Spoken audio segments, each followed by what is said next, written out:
Next, I would like to introduce Elise Goebel, Programs Officer at the Red Wing Correctional Facility, who will tell us a bit more about the impact of IRG's work there. Elise? Good evening, everybody. Again, my name is Elise Goebel, and I'm the Religious Coordinator at the Correctional Facility in Red Wing. And what's unique about the Correctional Facility at Red Wing is we are the only correctional facility to have youth. We have juveniles ages 12 to 21. And we have partnered with the IRG for, I believe, over 10 years now, and they provide countless services for our youth and our staff. And I'm going to highlight 3 of them tonight. The first one is training. A few years ago, 3 of your IRG volunteers came and trained our staff. And to this day, I still hear feedback about that training. A perfect example is there was a new resident that came in. He had prayer times that were for the wrong month, and the staff, because of that training, knew that they weren't right. And so he was able to go to the internet, got the right prayer times for that resident. And if it wasn't for that training, we still hear them. I still hear staff say, oh, thank goodness for that training, because I could guide the residents in the right way. One of the other aspects they do is supporting us with ongoing pamphlets and flyers. This past Ramadan, the IRG sent out a publishing about supporting inmates during Ramadan. And this flyer was actually sent to every DOC employee. Our central office sent it. So whether you are Oak Park Heights, which is our most maximum security prison, or Red Wing, all of the staff members got this flyer so that we can better support the offenders during Ramadan, and that is so priceless. The other one that they do as far as publishing is they help us create a Ramadan guide. You know, there's a lot of unknowns during Ramadan for staff, and they can go to that guide, and it gives peace of mind to the residents who are fasting and participating in Ramadan, as well as the staff, because they know that the information they're giving them is correct. The other thing that the IRG does is if there's a question that we don't know the answer to, the emails, the phone calls, they will help us to help problem solve those so that our youth feel like they are being heard and that they're able to participate in Ramadan as they would like. And the third aspect of what the IRG provides us are the materials for our youth. You know, they have very limited access to materials. So one of the things that the IRG donates are prayer rugs, Qurans. There is this book called Being Muslim. And we have 71 kids in our population right now, and 16 of them are participating in Ramadan. So 20% of our residents are practicing Muslims, and the IRG provides them with those materials. But specifically this Being Muslim book, there was a resident who was in my office, and he, actually, I think he had just gotten off the phone with John, but he was talking about that Being Muslim book and how important it was to him, and how he knew, like, he does not have a father figure in his life. And he knew that after reading that book that he needs to go back and teach his brother and be that adult figure, father figure in his life. And I thank the IRG for the donations, the time, the questions that they answer, the peace of mind that they give us. And on behalf of the residents and staff, thank you. And I'm going to turn it back to John. Thank you very much, Elise. So next up, I'd like you to meet Eric Anderson, Coordinator of Equity and Integration at Stillwater Public Schools.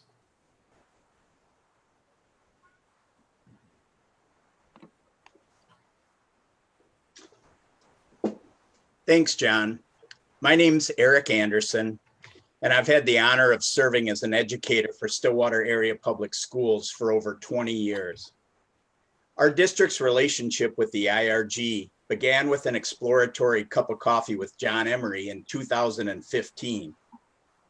What impressed me at that time, and that I now know to be part of what I call the DNA of this amazing organization, was his approach. Here are the tenets of the IRG as I have experienced them. Number 1, you can ask us anything.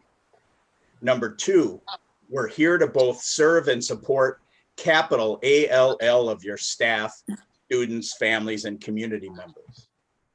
Number 3, we're flexible in adapting the how we collaborate with your institution. And number 4, don't stop there. How can we work together to take this work to an even deeper level? So what does that look like in our school district? Here are Stillwater Area Public Schools top 10.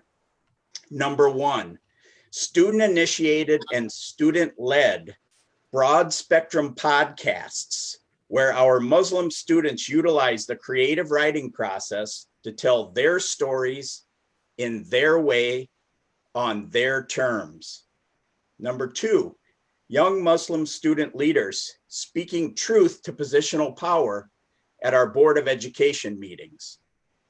Number 3, co-led IRG and student leader professional development offered to all Stillwater staff. Number 4, utilizing the IRG's exquisite bridge building capacity with our school district and the Eastern Twin Cities Islamic Center, which is the location where we now hold all these important trainings. Number 5, the Muslim Women's Engagement Group at the mosque, providing us with what I call insider's eyes and a strong and unapologetic voice about ways to adapt and improve our services to Muslim students and families. Number 6, young Muslim student leaders partnering with licensed classroom teachers in our elementary summer success programming as they explore elementary teaching as a possible career choice. Number 7, these same student leaders collaborating with our middle school physical education teachers to create a more modest, friendly swimming unit. Number 8, and I think she's with us tonight, Marian Hassan, sharing bilingual Somali folktales with our Somali families on YouTube as part of this new distance learning literacy curriculum. Number 9, watching many district staff greet our Muslim families with Assalamu alaikum, and truly meaning, peace be upon you. And finally, on May 30th at 7:00 p.m., watching the class of 2020 bid us farewell, heading into the world as the next generation of young Muslim difference makers. Thank you, IRG, for stretching our minds, and most importantly, for touching our hearts. And with that, I'll turn it back over to you, John. Thank you so much, Eric, for that. Next up is Pastor John Matthews.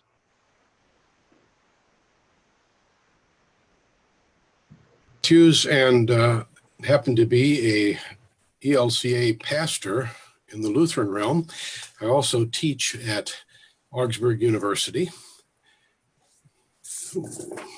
Excuse me.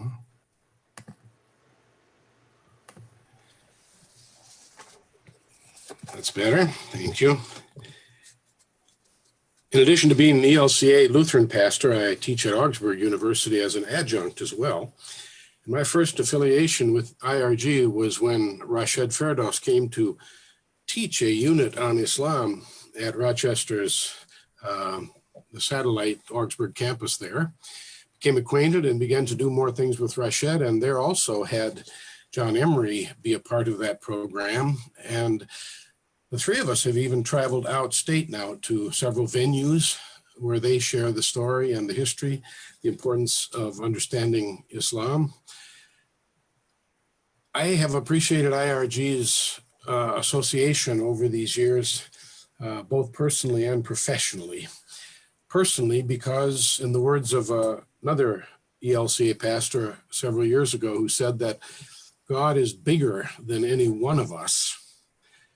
And I have come to be personally blessed in deep ways by my friendships and association with members of IRG and learning more about Islam.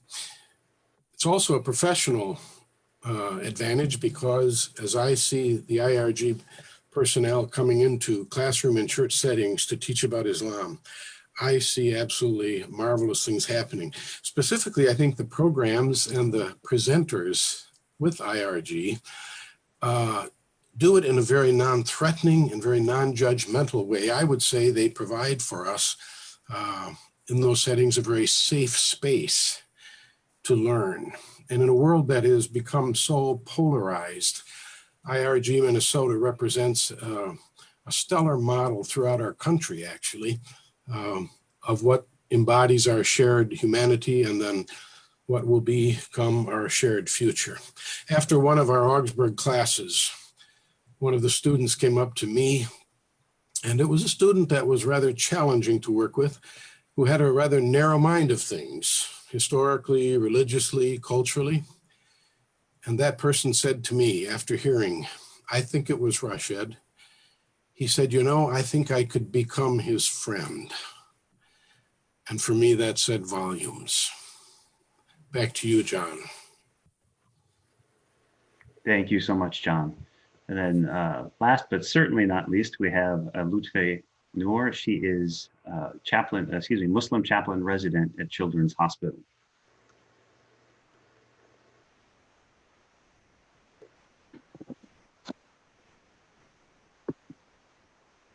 Hello, everyone. Assalamu alaikum and Ramadan Kareem. Thank you, John, for giving me the opportunity to speak about the impact that IRG has had on my clinical pastoral education cohort. So John Emery, as well as another speaker, Brother Imam Tamim Saidi, were I had reached out to John to have IRG speak about an overview of Islam as well as care for Muslim families near end of life. And they, after they gave the talk, they shared that they were very willing and accessible to us as resources to be able to serve the Muslim families and patients that we have at the hospital. Currently, I believe that Abbott Northwestern Hospital is about to start serving dates and water to the Muslim patient population following the talk that following the presentation that John Emery had given to this group. And this initiative was started by one of the residents that he had presented to. And I believe that that would not have taken place if it wasn't for the presentation about the needs of Muslim patients during Ramadan, especially that John Emery had given to our cohort. So thank you for that.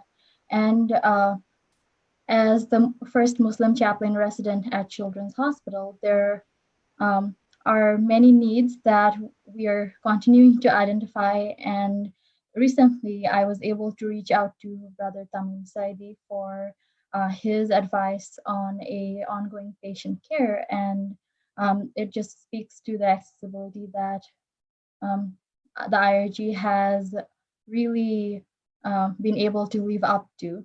So I'm really honored to be able to speak to the impact that their hard work has had on the experience of Muslim patients and families at a huge hospital like Abbott Northwestern and Children's. So thank you for that.